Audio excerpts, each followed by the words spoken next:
They call me Father Nightmare.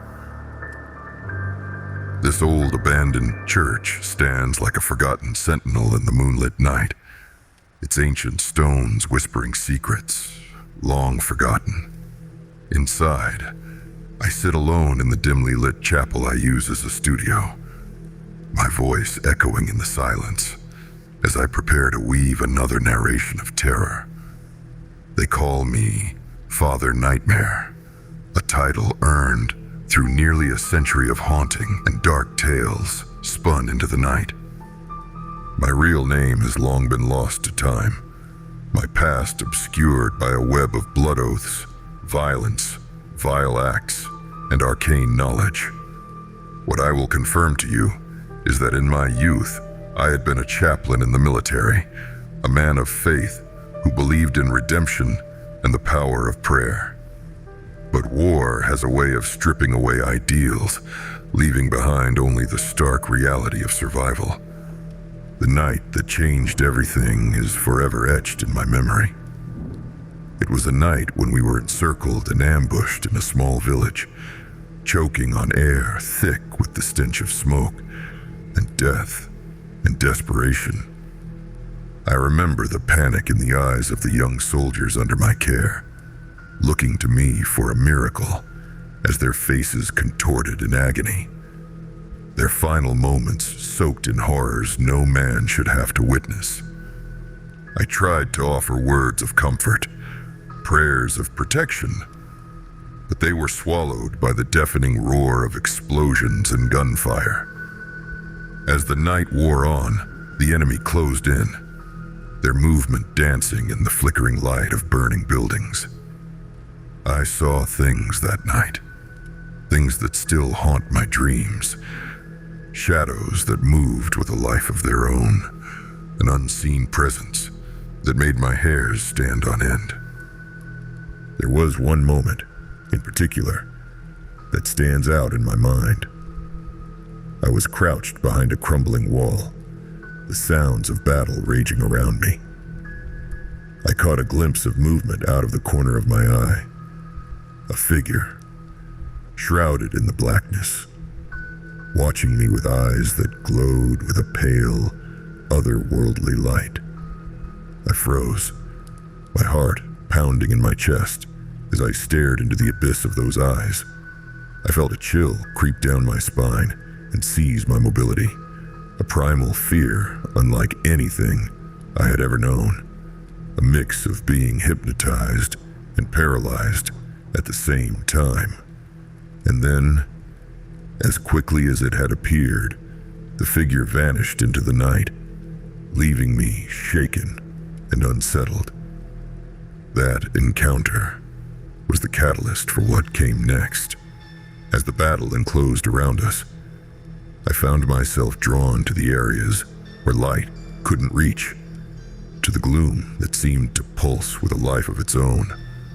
It whispered to me, promising power and survival in exchange for a simple pact. It was during the pinnacle of this chaos, pinned down from all directions, the screams of the dying and wounded all around me, and the relentless onslaught of enemy fire, that the radio man crouched right next to me took the brunt of a tossed hand grenade. Pieces of shrapnel tore through him and into me, grazing my face and blinding me in one eye. As he slumped over, in that moment of desperation, I made a choice, born of survival.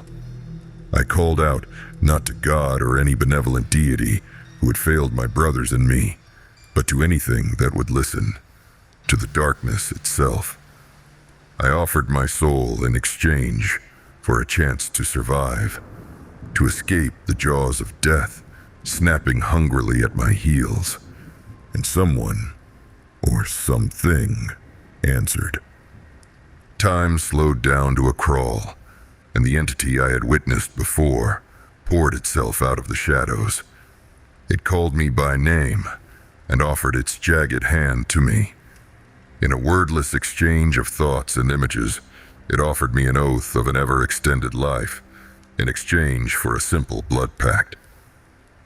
The part of me that still clinged to an all-powerful, benevolent God screamed at me to turn away. And for what it's worth, I did hesitate. But the part of me who had witnessed months of zero intervention or mercy given to my fallen brothers took over and nodded in agreement. I slowly offered my shaking hand, wherein the entity gouged one of its claws into my palm and tore a line down it, lapping up my blood with its greedy, sandpapery tongue. Satisfied, it picked up the radio man's equipment, breathed some kind of magic into it, unlocking limitless frequencies and parameters, and elaborated on the terms I was bound to. I was granted an extension on life for as long as I wanted, a second chance to walk among the living. But it came at a price lest my mortality return, a grim task that bound me to the shadows, compelling me to tell horrific stories over the radio waves to a congregation hungry for fear and darkness. At first, I resisted. I was a man of faith, made to bring light and love. The thought of spreading horror in a world already drowning in suffering and fear sickened me. But the entity that held my soul was relentless, its nudges growing harsher and more insistent with each passing day, evoking physical and mental anguish I simply couldn't bear. So, I relented. I took my place at the radio, keyed the mic, and began to speak the horrible words fed to my mind by this entity.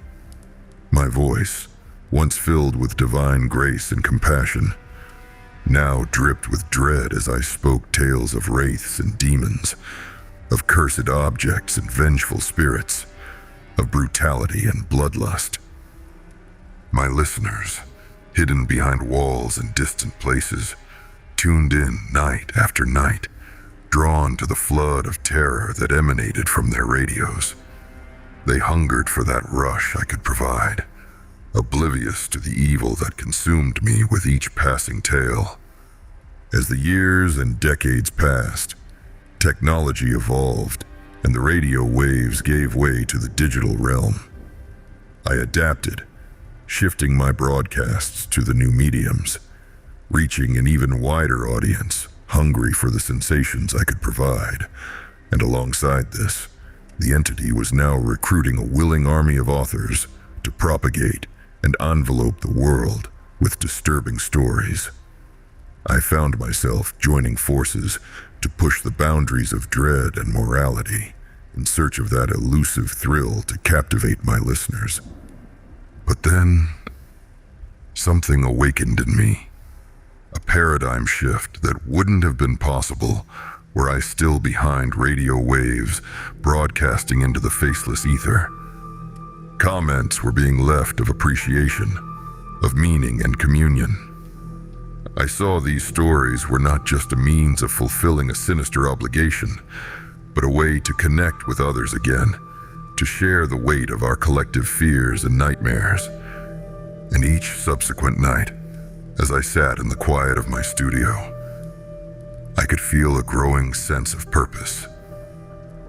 I realized that by embracing my curse, I could offer solace to those who felt lost. My listeners, who I thought were drawn solely for the thrill of the tension, they were actually finding comfort in the familiar cadence of my voice, in the shared experience of facing our deepest fears together.